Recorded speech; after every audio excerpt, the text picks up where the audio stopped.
संत का उपदेश। संतों की उपदेश देने की रीति नीति भी अनूठी होती है।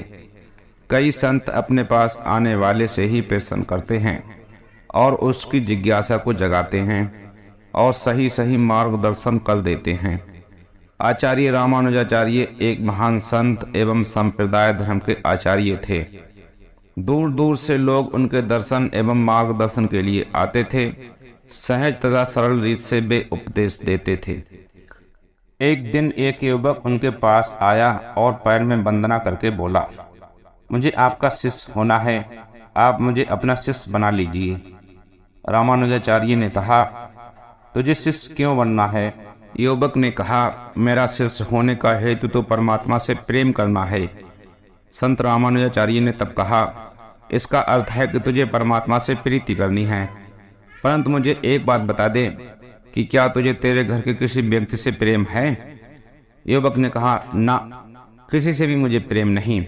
तब फिर संत श्री ने पूछा, तुझे तेरे माता पिता या भाई बहन पर स्नेह आता है क्या? युवक ने नकारते हुए कहा, मुझे किसी पर भी तनिक मात्र भी स्नेह नहीं आता। पूरी दुनिया स्वार्थ परायण है, ये सब मिथ्या माया जाल है, इसीलिए तो मैं आपकी शरण में आया हूँ। तब संत रामानुज ने कहा, बेटा, मेरा और तेरा कोई मेल नहीं, तुझे जो चाहिए वो मैं नहीं दे सकता। युवक ये सुन स्तब्ध हो गया।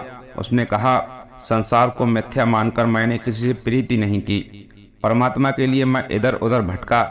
सब कहते हैं कि परमात्मा के साथ प्रीति जोड़ना हो तो संत रामानुज के पास जा, पर अब तो इनकार कर रहे हैं। संत रामानुज ने कहा, यदि तुझे तेरे परिवार से प्रेम होता, जिंदगी में तूने तेरे निकट के लोगों में से किसी से भी स्नेह किया होता, तो मैं उसे विशाल स्वरूप दे सकता था। थोड़ा भी प्रेम भाव होता तो मैं उसे ही विशाल बना के परमात्मा के चरणों तक पहुंचा सकता था। छोटे से बीज में से विशाल वट वृक्ष बनता है, परंतु बीज तो होना चाहिए। जो पत्थर जैसा कठोर एवं शुष्क हो, उसमें से प्रेम का झरना कैसे बहा सकता हूँ? यदि बीज ही नहीं तो वट वृक्ष कहाँ से बना सकता हूँ? तूने किसी से प्रेम किया ही नहीं तो तेरे भीतर परमात्मा के प्रति प्रेम की गंगा कैसे बहा सकता हूँ? कहानी का सार ये है कि जिसे अपने निकट के भाई बंधुओं से प्रेम भाव नहीं, उसे ईश्वर से प्रेम भाव नहीं हो सकता। हम अपने आसपास के लोगों और कर्तव्यों से मुंह नहीं मोड़ सकते। यदि हमें आध्यात्मिक कल्याण चाहिए तो अपने धर्म कर्तव्यों का भी उत्तम रीति से पालन करना होगा। धन्यवाद।